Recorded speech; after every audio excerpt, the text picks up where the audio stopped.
Would you like to be that woman? You know the one. She's in her late 60s or 70s, but she moves easily. She thinks clearly. She looks vibrant and she lives fully independent. Yes, that one. She didn't get there by accident. She wasn't just lucky. She built that one habit at a time. Today, I'm sharing with you 20 evidence-based habits that help women over 50 stay youthful, independent, and mentally sharp. And this is not fluff. These are actually habits that are backed by science and they are real world examples. These are habits that you can actually use. And you don't need to do all 20 of them. But if you stick with just a few, they will compound over time. So let's start with what I believe to be the most important one, and that is to prioritize your brain health. Your brain is a control tower. It controls your memory, your balance, your mood, your judgment, your motivation, and your ability to live independently. If we lose brain function as we age, we don't just lose memory, we lose independence. We lose the ability to properly take care of ourselves. Now, some brain changes are normal with aging. I mean, some things such as a slower recall or occasional word finding. But what is not normal is getting lost, poor judgment, or difficulty managing your daily life. And this matters. It's especially important for us as women because nearly two-thirds of Alzheimer's patients are women. But here's the hopeful part. Up to 40% of dementia risk is preventable or delayable through lifestyle. Large studies like the finger trial, and I'll have the link for this trial below so you can read it at your leisure. But it shows that things like nutrition and exercise and cognitive training and social engagement, that these things can actually improve cognitive function even later in life. What that tells us is that brain aging is not fixed. And we're going to actually come back to that because some of the others I'm going to talk about will feed right into brain health. But it's important to know that you really want to focus on brain health if you want to stay healthy and youthful. Number 2 is to eat real food. A youthful body and a healthy brain needs real fuel. And when I say real food, I mean whole food plant forward approach to eating. So you're eating lots of fruits and vegetables and whole foods. If you look at a simple plate, it might look like a third vegetables, a third protein, and a third whole grains.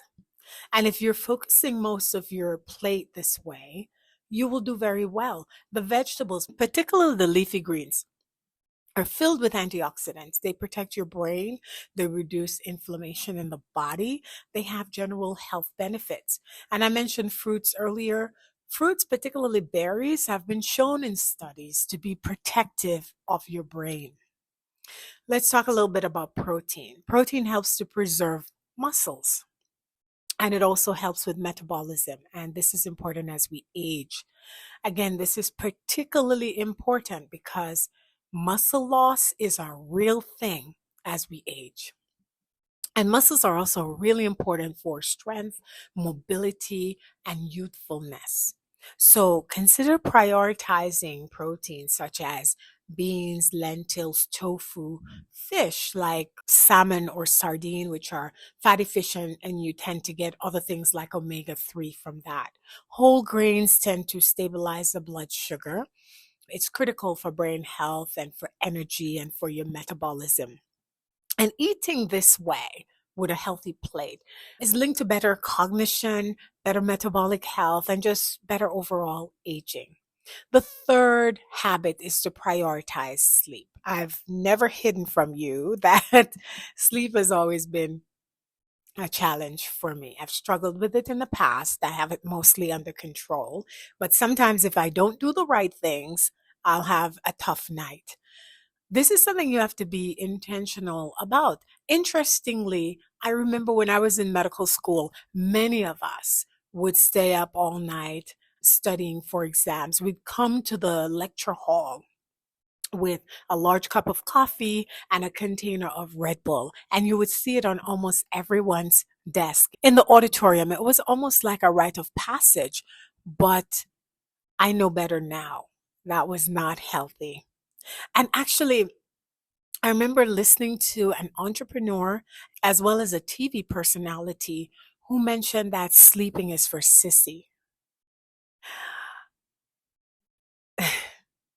Hopefully you don't believe that. I think that our culture is shifting because we now understand the importance of getting adequate sleep, that this affects not just your brain health, but your overall health. And sleep is just one of the most powerful anti-aging tools that we have right now. During sleep, for example, the brain activates a cleaning system called the glymphatic system. And this particular system clears out some of the waste products that have been linked to certain types of dementia. So sleep is important. Adults over 50 still needs about 7 to 9 hours of restorative sleep. That's what much of the current literature say. Obviously, each individual is different. I do have a playlist on sleep. So if you need a little bit more tips, you can check that playlist. But here are 4 habits that you could implement tonight. The first one is to go to bed at the same time and get up at the same time every day. And this is even on the weekend because this consistency is important to your body, your brain, your circadian rhythm. You're programming your brain and your body around sleep. The second one is to stop using the screens, whether it's TV or your phones, at least an hour before bed. I've found when I don't do this, I have trouble sleeping that night. The third one is to keep your room dark and cool. I practice this when I'm home. I'm currently traveling. And I have to say, for some reason this week, I've been feeling really cold. And so I've kept the hotel room a lot warmer than I typically do. And I can tell you it has affected my sleep.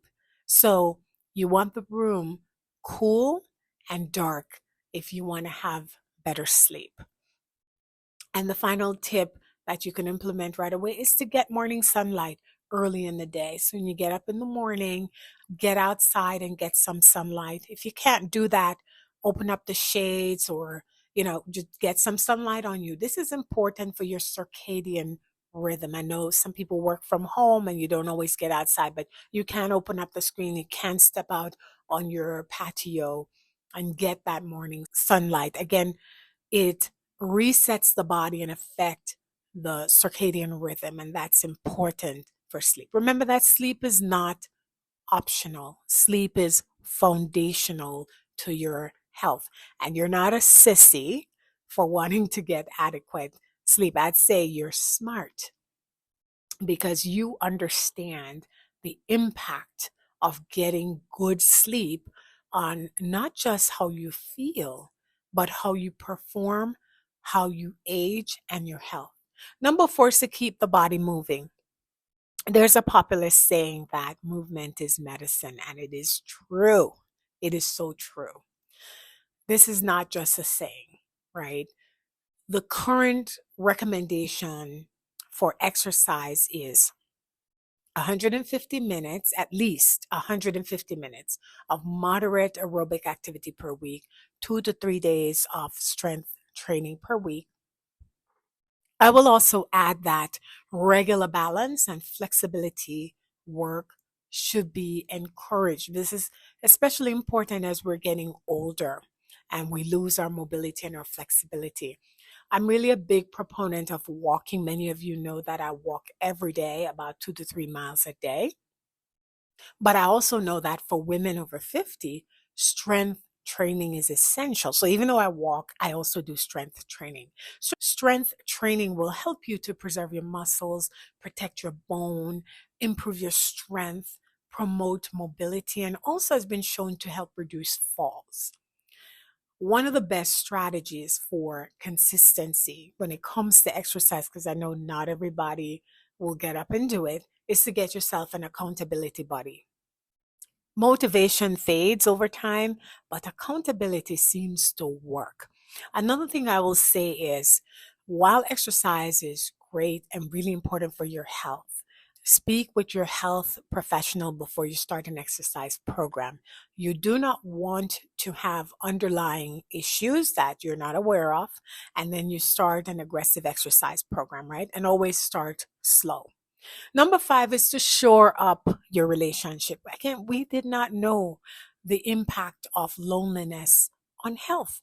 It's an underestimated health risk. Research shows that chronic loneliness increases mortality risk, and it's similar to smoking. The other thing is, as we get older, it is harder to maintain and start friendship.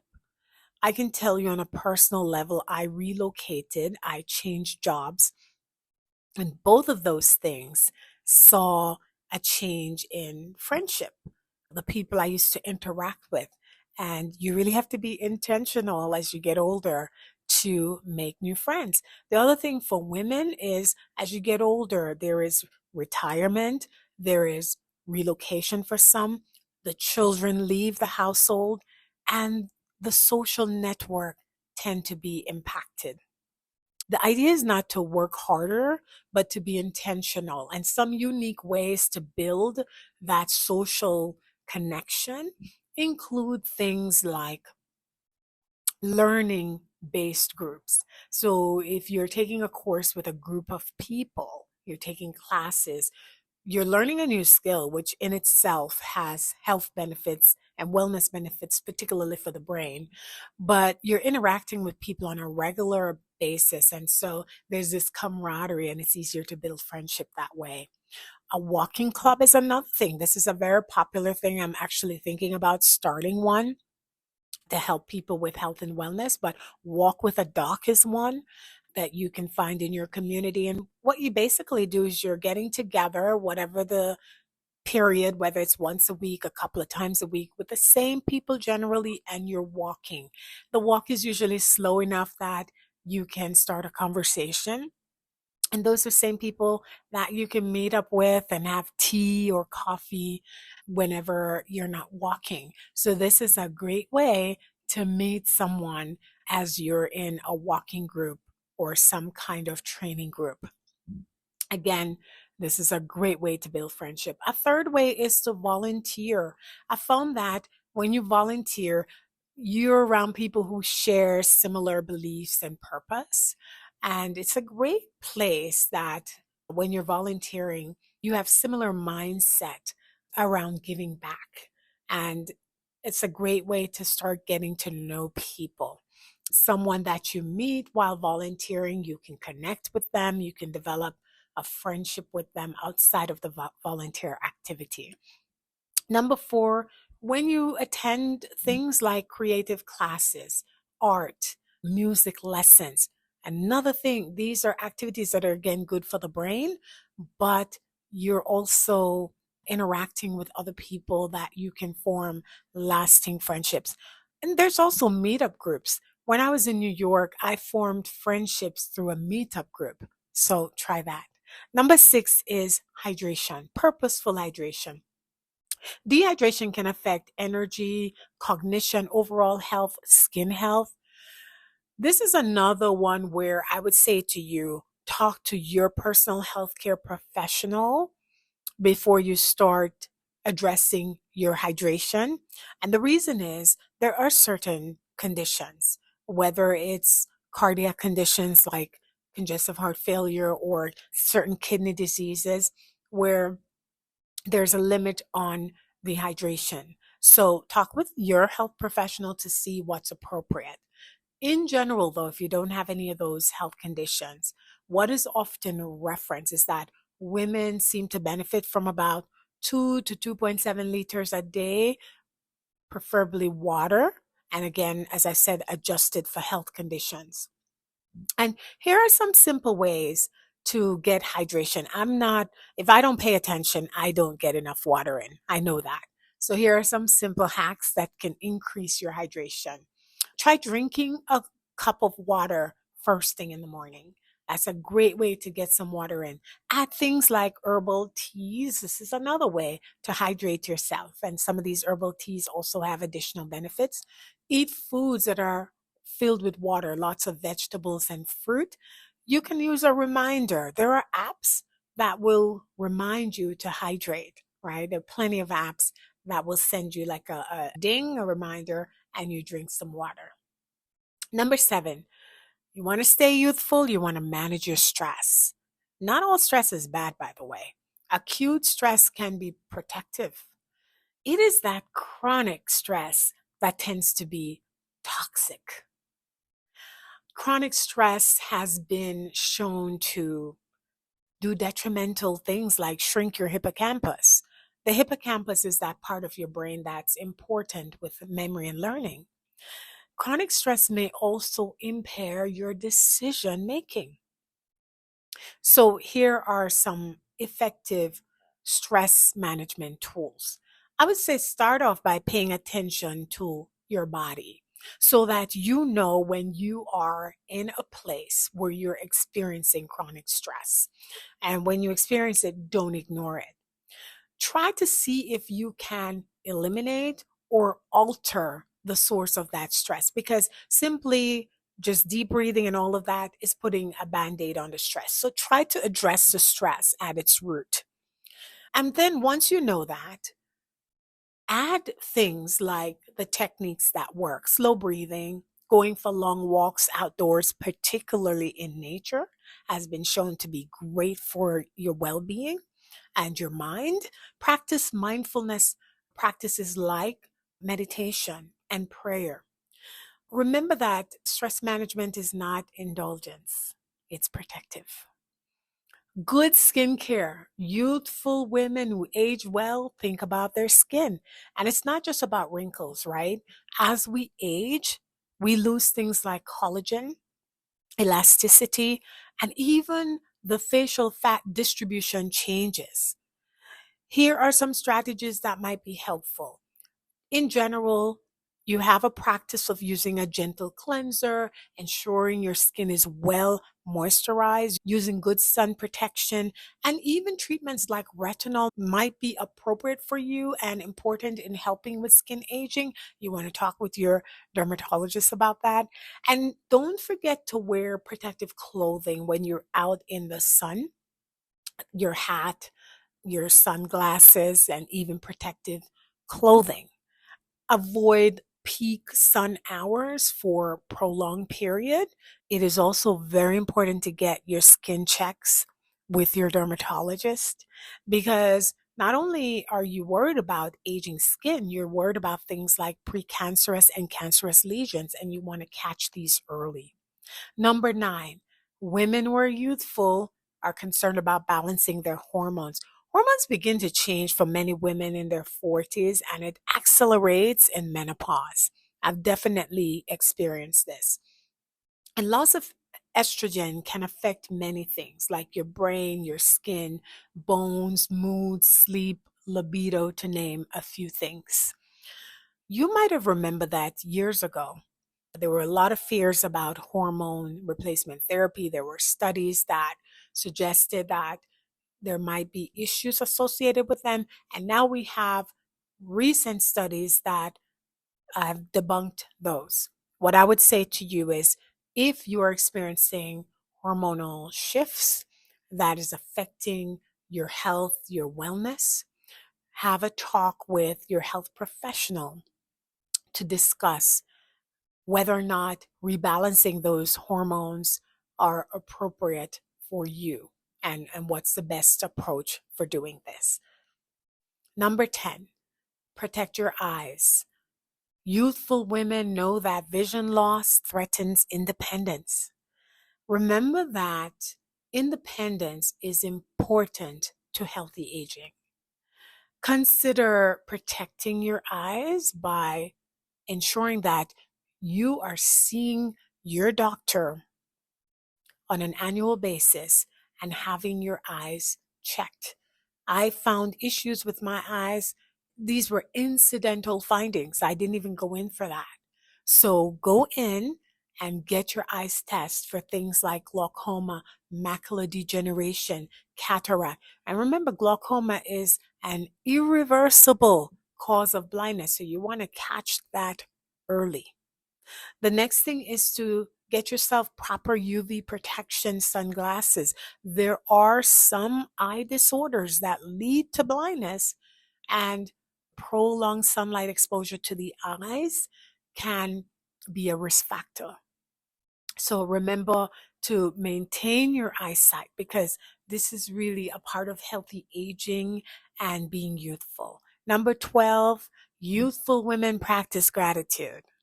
Gratitude improves your mood, your sleep, and your well being. I know this on a personal level. And it doesn't have to be complicated, but it needs to be intentional. I told you none of this is by accident. Consider a gratitude walk. I've done this many times. I like to walk by myself because I can do this. I go out, and the goal is during my walk, I'm thinking through and focusing on the things I'm grateful for that day, or the things I'm grateful for in my life, or the things I'm grateful for on my walk. And it could be simple things like a beautiful flowers that made me smile, or a stranger on the path that said a kind word or gave a nice smile. There's so many things. One of my views when I go for a walk is this beautiful waterfront, and it's so gorgeous. I just stand there and I watch that, and I'm so grateful for that. So it can be simple. I also like gratitude journaling, where I will just take time to empty my brain with just things for which I'm grateful. And if you're ever feeling bad about yourself, try that. You can also do it in a voice note. Just do a brain dump of the things for which you're grateful. And again, sometimes when you look back, you're like, whoa, I am truly blessed. I just didn't realize it. Number 12, healthy youthful women avoid unhealthy behaviors. This is actually one of the pillars of lifestyle medicine. Things like smoking. This has been shown to accelerate aging in nearly every organ in the body. Alcohol is another thing. There's some new evidence that suggests that no amount of alcohol is good for the brain. And I told you brain health is important. There are ways to help you stop these habits, and I will make sure that in the link below, I will share some resources if you're someone who's struggling with either of these habits. There are also strategies that help you enjoy social rituals. You know, when you go out with friends or you go to dinner and everybody's drinking, but you don't want to drink and you don't want to feel left out. Mocktails are now cool. No one frown upon someone having mocktails anymore. Sparkling water with a slice of lemon or lime, you can do that. There's also alcohol-free beer that tastes just like beer, believe me, and there's alcohol-free wine. So again, you can participate in the ritual of being out without harming yourself. Number 13, youthful women, they know the importance of lifelong learning. I will say this is something I pride myself in. I love learning. I absolutely love it. And I probably will be taking some kind of course or training well into my 80s. I just enjoy learning something new. And learning keeps the brain adaptable. And that is important when you want to build new neural pathways and when you want to maintain the ones you currently have. Things like learning a new language, learning to play a new instrument, learning art or dance, right? I'm trying to find a place in Florida, by the way, where I can learn African dancing. It's a struggle for me. So if you know anywhere, please leave it in the link below. When I was in New York, there was a wonderful place I could go every day if I wanted to, but I'm having trouble here in Florida. But anyway, these types of activities will help to build neural pathways, keep the brain healthy and strong, keep aging as a fun thing and not a fearful thing. 15, youthful women update their style. Style is not vanity. It often signals identity. So you want to wear clothing that fits your body now, clothing that expresses who you are today. And so that might mean you need to get into the closet and remove those clothes from 20 years ago. We all have them, and donate them to someone who would benefit because they don't suit who you are today. Remember that when you feel good, you often project that confidence, and that is attractive and youthful. Number 16 habit is to maintain a healthy weight. Weight gain can increase stresses on your joint, your heart, and affect metabolism, and it can carry other issues. And a healthy metabolism is important as a marker for youthfulness. Addressing weight gain is not about appearance, it's not about fat shaming, it's about health and mobility. In addition, to some lifestyle strategies that I've mentioned above. And those strategies that I mentioned before will help you with general health. They also help with obesity. Obesity is an issue that you might want to have a conversation with your health professional about. You don't need to suffer in silence, and there are lots of treatment. Number 17, youthful women know the importance of prevention. So they know that routine care, such as seeing your primary care doctor, seeing your dermatologist, seeing your OBGYN, getting your eye care, your dental care, your skin care, these are important. Prevention is better than cure, right? But here's the thing, prevention reinforces self worth. It says to you, my health matters, I matter. Number 18 is to curate your environment. So important. Your environment shapes your behavior. My husband and I often joke about this. Whenever we have unhealthy food in the house, such as right after Thanksgiving, we partake. When we have healthy food, we eat healthfully. So this is a reason you want to not have unhealthy food or junk food around you. It is important that you set up yourself for success and you curate your environment so you have healthy things around you. The goal is to make healthy choices and make those healthy choices easy for you.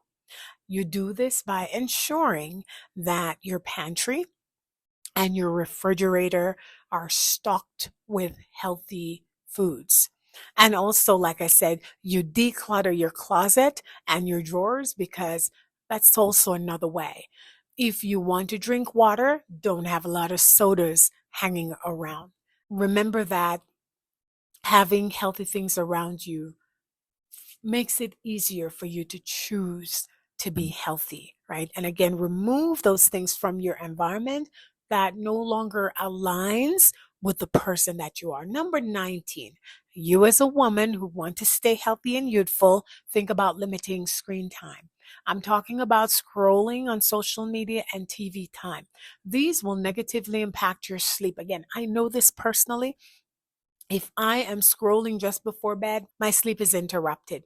And not only will it affect the sleep, it affects things like movement, your exercise. If you're busy watching TV for hours, you're not out there going to the gym or walking on the path. If you're scrolling, number 3, you're not making meaningful friendships. You might get likes on social media, but that's not meaningful social connection. So you want to make sure you're not doom scrolling on the internet or watching so much TV that it replaces important, meaningful relationships and important, meaningful things you could be doing, like going for a walk or reading a book or getting involved in creative hobbies. And number 20, youthful women know that the second half is important. I'm in my second half also, and I've chosen things like creativity, new learning, mentoring, service, trying my hands at entrepreneurship. When you're in that second half, you still want to have purpose. You want to have learning. You want to have a youthful approach to life. Second half is not a bad thing. It depends on how you approach it. So youthfulness is not chasing being young. It's about protecting your brain, preserving your independence, and living with intention.